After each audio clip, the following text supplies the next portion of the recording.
last night is not a historic agreement. It's a historic mistake. It's not made the world a safer place. Like the agreement with North Korea in 2005, this agreement has made the world a much more dangerous place.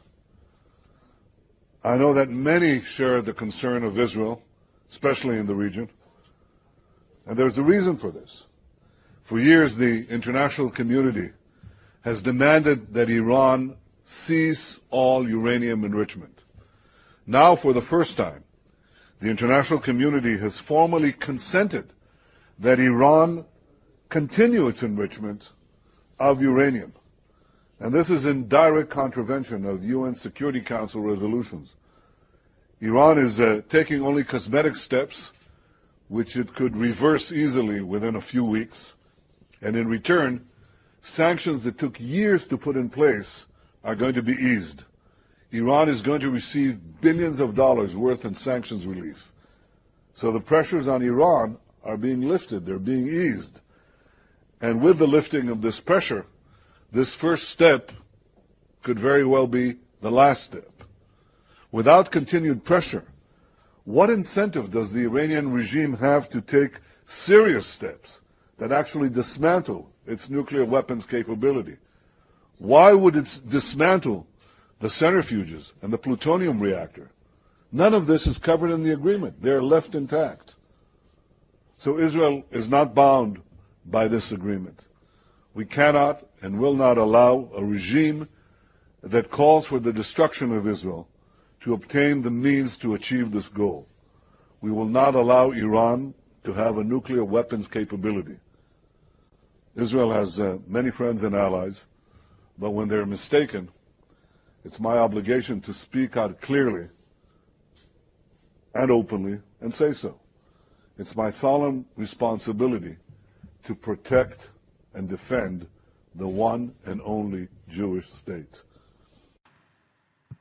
This was the reaction of Benjamin Netanyahu, Israel's Prime Minister, after world powers agreed to what has become known as the Geneva Accord, signed at 4 a.m. last Sunday, the 24th of November.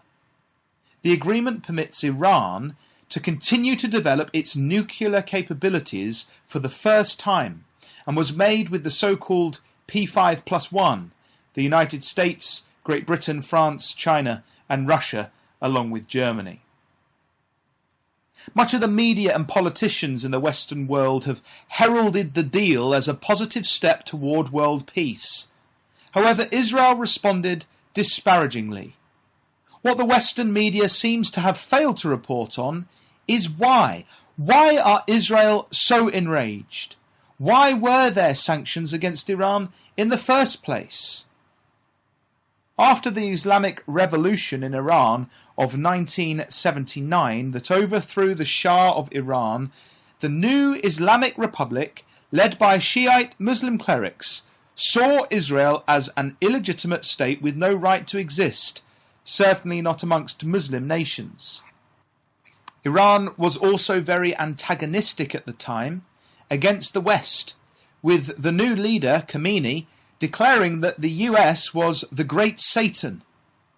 During the revolution, the Islamic revolutionists famously stormed the US embassy in Tehran, holding 52 Americans for 444 days, and this led to the US halting all diplomatic relations with Iran from that point on.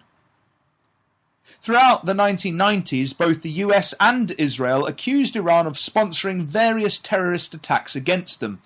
Although hostile toward one another, Israel and Iran continued relatively peacefully.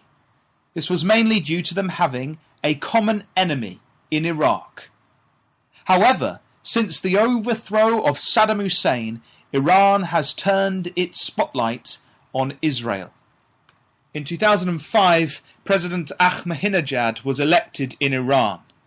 Ahmadinejad publicly denied the Holocaust and was even quoted as saying he believed Israel should be wiped off the map. He frequently called for the elimination of Israel, a key ally to the US.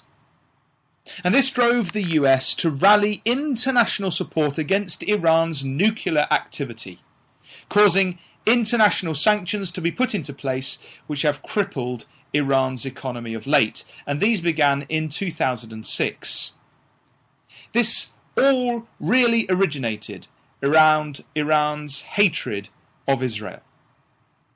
However, the election of a more moderate president, Hassan Rouhani, back in August this year, Iran has made efforts to open up negotiations with America and European countries, leading to this current deal of the Geneva Accord.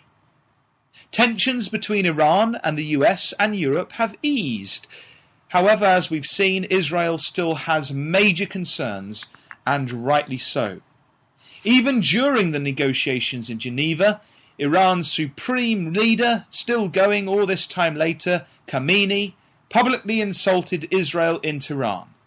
He was reported to have said Israeli officials, quote, cannot be even called humans, unquote, and referred to Netanyahu as, quote, the rabid dog of the region, end quote. Naftali Bennett, Israeli Minister of Trade and Industry, said, quote, if in 5 years a nuclear suitcase explodes in New York or Madrid, it will be because of the agreement that was signed this morning, end quote.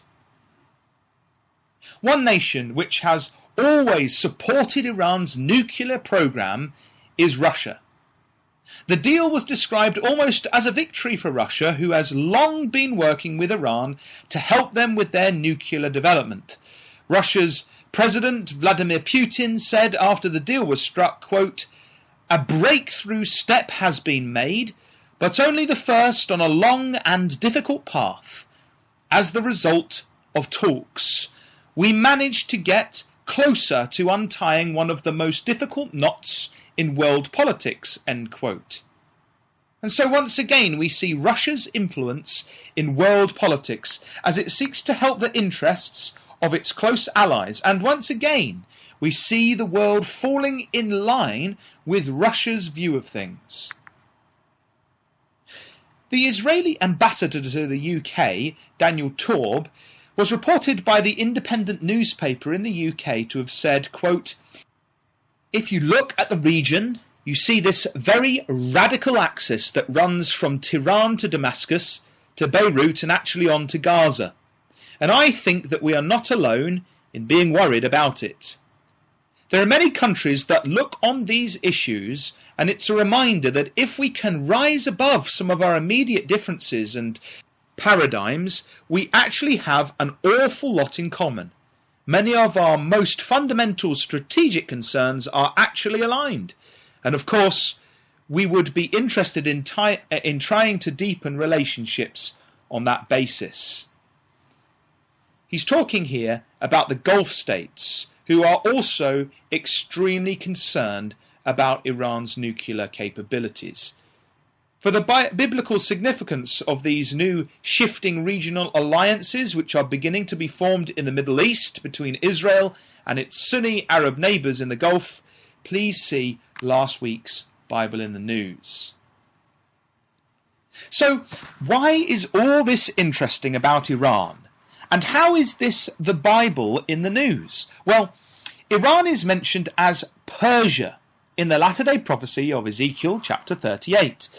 This chapter records that Persia, Iran, will be in an alliance with European and North African nations, headed up by Russia. This alliance invades Israel from the north. How amazing it is then when we see relations between countries starting to move in line with Bible predictions. The West has again demonstrated that it is moving more in line with Russia's worldview. Indeed, the prophetic jigsaw puzzle is slowly coming together and will be completed when the Lord Jesus Christ returns to the earth to save Israel and re-establish God's kingdom. And it is, of course, this point that Benjamin Netanyahu will simply fail to recognise. In the clip we played at the start, you may have noted him saying, "It is my solemn responsibility to protect and defend the one and only Jewish state." Many in Israel trust in him to do just this. But the Jewish people would do far better to trust in the God of their ancestors and to seek his mercy. As a nation, we know from the Bible that soon a time of tribulation such as never was will befall them. It would be far better for individuals within the nation to turn to the God of Abraham, Isaac and Jacob, who is in control of world affairs, and to seek his truth and mercy. Psalm 115 declares, O Israel, trust thou in Yahweh the Lord. He is their help and their shield. And the question for us all is, do we trust in him, the living God? This has been Matt Davies joining you. Join us again next week, God willing, for another Bible in the News.